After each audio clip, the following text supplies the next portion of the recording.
Olá pessoal, tudo bem? Me chamo Juliana Luiz e eu sou professora de Matemática da Secretaria de Estado de Educação do Rio de Janeiro. Nesta aula, conversaremos sobre os conteúdos das orientações de estudos do módulo 4, segundo bimestre dos anos finais do ensino fundamental, das unidades escolares da DIESP. Hoje, iremos estabelecer o conceito de equações do segundo grau, teorema de Pitágoras, compreensão e construção de gráficos. Para iniciar, vamos conceituar uma equação como uma sentença matemática que possui uma igualdade e pelo menos uma incógnita, ou seja, quando temos o envolvimento de uma expressão algébrica e uma igualdade. O estudo de equações pede conhecimentos prévios, como o estudo sobre expressões numéricas. Como já vimos nas orientações de estudos do primeiro bimestre, o objetivo de uma equação é encontrar o valor de uma incógnita que torne a igualdade uma identidade, ou seja, a igualdade verdadeira. Nossos estudos de agora irão se concentrar nas equações do segundo grau, que são aquelas que possuem o maior expoente das incógnitas elevado ao quadrado. Qual seja a equação, devemos levar em consideração o seu conjunto universo, composto de todos os possíveis valores que podemos atribuir à incógnita. As equações podem ser tipificadas e classificadas quanto à posição que as incógnitas ocupam. Os tipos de equações mais recorrentes são as equações polinomiais, que são caracterizadas por terem um polinômio igual a zero. As equações polinomiais podem ser classificadas quanto ao seu grau. Assim como os polinômios, o grau de uma equação polinomial é dado pela maior potência que possui coeficiente diferente de zero. Também temos as equações racionais, que são caracterizadas por ter suas incógnitas no denominador de uma fração. As equações irracionais, que são caracterizadas por ter suas incógnitas no interior de uma raiz enésima, ou seja, no interior de um radical que possui índice n.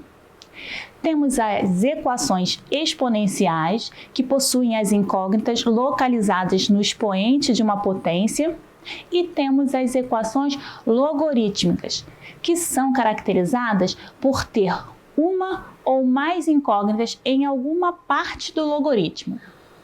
Veremos que, ao aplicar-se a definição de logaritmo, a equação cai em algum dos casos anteriores. A resolução das equações se apoia no princípio da equivalência. Segundo este princípio, podemos operar livremente em um dos lados de uma igualdade, desde que façamos o mesmo do outro lado. Para melhorar o entendimento, nomearemos esses lados, portanto, em primeiro membro e segundo membro. O princípio da equivalência afirma que é possível operar no primeiro membro livremente, desde que a mesma operação seja feita no segundo. Veja que podemos somar, subtrair, multiplicar, dividir, elevar a uma potência e até mesmo extrair uma raiz, desde que seja feita no primeiro e no segundo membro concomitantemente. Feito isso, a igualdade se manterá sempre verdadeira. Para resolver uma equação, devemos utilizar esse princípio unido ao conhecimento das operações. A fim de facilitar o desenvolvimento do cálculo das equações, é comum se omitir a operação feita no primeiro membro, sendo frequente dizer que estamos passando o número para o segundo membro com a operação oposta. Se era soma, subtrai. Se era multiplicação, divide. Se era potencialização, radicaliza. Antes de saber resolver uma equação de segundo grau completa, precisamos conhecer o discriminante. Denominamos discriminante o radical b² menos 4 vezes a vezes c, que é representado pela letra grega delta. Ele colabora com o cálculo das raízes das equações completas do segundo grau, pois compõe a fórmula de Bhaskara. De acordo com o discriminante, temos 3 casos a considerar. No primeiro caso, se o discriminante é positivo, delta é maior que zero, O valor da raiz quadrada de delta é real. Assim, a equação possui duas raízes, reais e diferentes. No segundo caso, o discriminante é nulo. O valor de delta é igual a zero. O valor da raiz quadrada de delta também é nulo. E podemos afirmar que a equação possui duas raízes, reais, mas iguais. E no terceiro caso, o discriminante é negativo. Delta é menor que zero. E para os valores da raiz quadrada de delta, não irão existir representação no conjunto dos números reais. Não existindo, portanto, raízes reais. As raízes serão complexas. Tenho certeza que em algum momento de sua vida estudantil já ouviu falarem sobre a fórmula de Bhaskara. Você sabe por que a chamam assim? Para responder esse questionamento, precisamos comentar um pouquinho sobre a vida de Bhaskara, que foi professor, astrólogo, astrônomo, um dos mais importantes matemáticos do século XII. Nasceu na Índia em 1114 e viveu até meados de 1185. Dedicou-se sobretudo à matemática e à astronomia, que dá suporte à astrologia.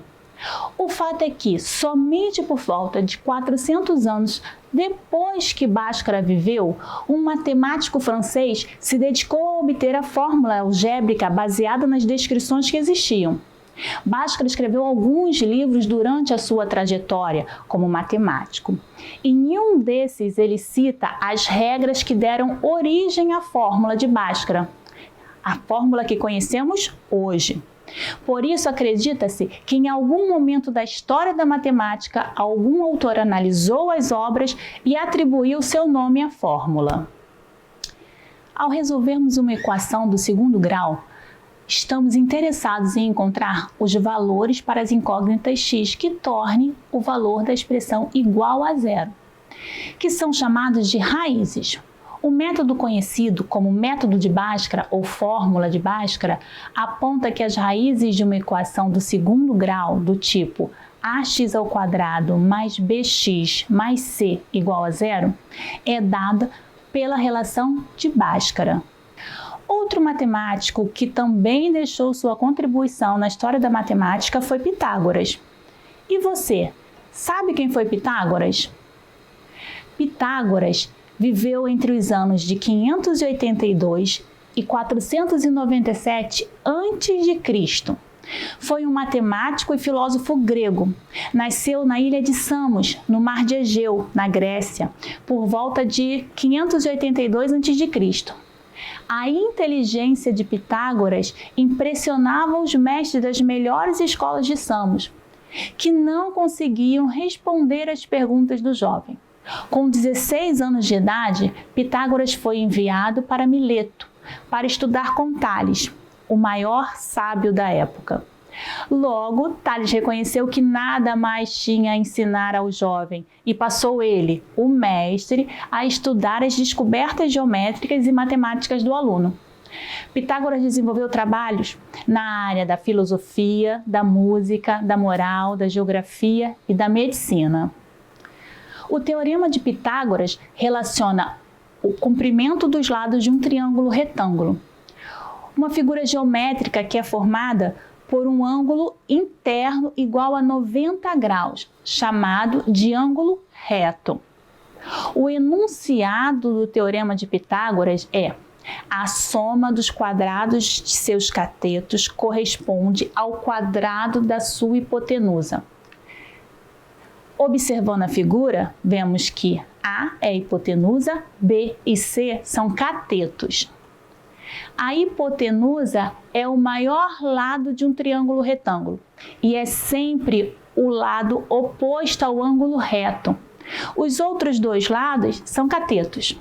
E identificamos os catetos de acordo com o ângulo de referência, ou seja, o cateto pode ser chamado de cateto adjacente ou cateto oposto. Quando o cateto está junto ao ângulo de referência, é chamado de cateto adjacente. Por outro lado, se está contrário ao ângulo de referência, é chamado de cateto oposto. Existem os triângulos chamados de pitagóricos, que é quando acontece das medidas dos lados de um triângulo retângulo serem números inteiros positivos e se enquadrarem na relação a ao quadrado igual a b ao quadrado mais c ao quadrado, ou seja, a hipotenusa ao quadrado igual à soma do quadrado dos catetos. Neste caso, os catetos e a hipotenusa são denominados de terno pitagórico ou trio pitagórico.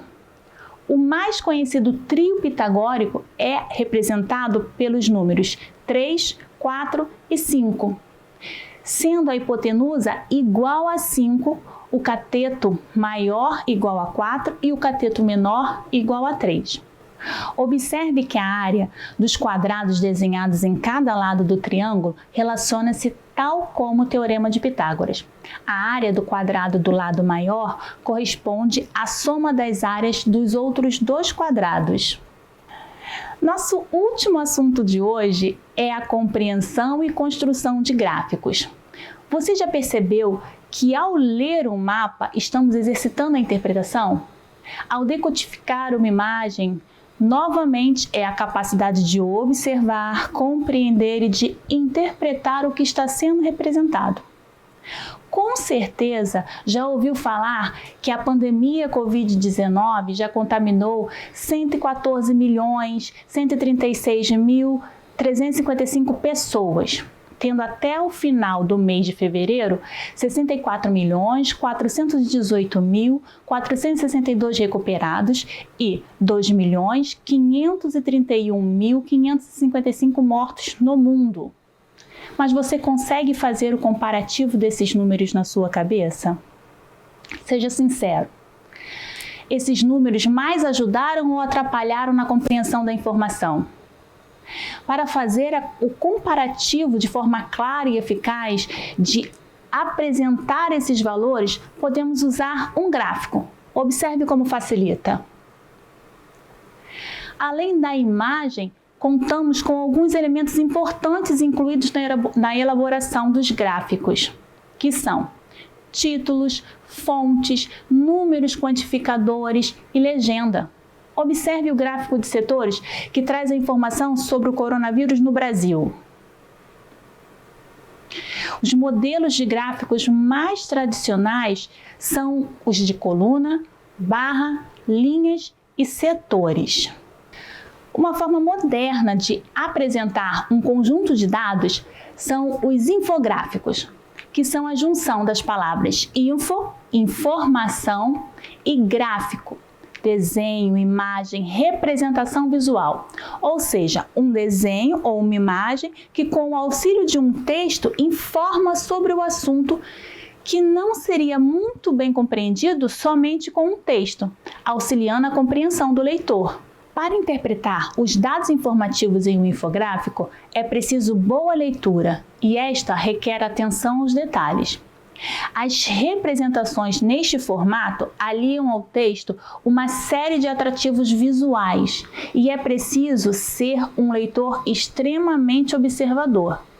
Ter atenção ao título, ao tema e à fonte das informações são vitais para uma boa análise e interpretação das informações. Então, pessoal, nessa orientação de estudos, conversamos sobre as equações do segundo grau, conceitos básicos, discriminantes e fórmula de Bhaskara. Falamos sobre o Teorema de Pitágoras e compreensão e construção de gráficos. Espero ter ajudado. Fiquem bem. Até a próxima. Um grande abraço.